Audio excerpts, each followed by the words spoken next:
As-tu déjà entendu parler des enfants dits indigos? Dans cette vidéo, je vais te citer les caractéristiques d'un enfant indigo. Tout d'abord, les enfants indigos sont souvent très sensibles aux énergies et aux émotions des autres.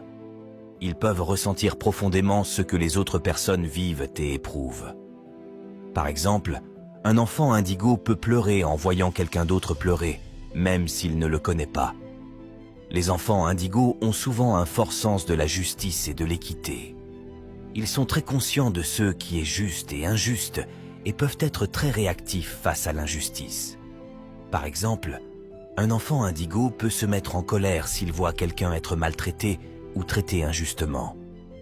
Les enfants indigos ont aussi une grande créativité et une imagination débordante.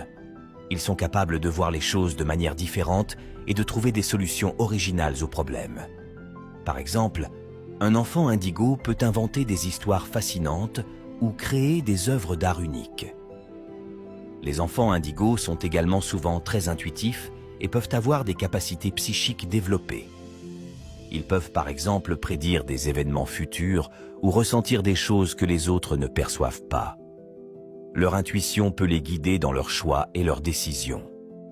Les enfants indigos sont souvent très sensibles à l'environnement qui les entoure.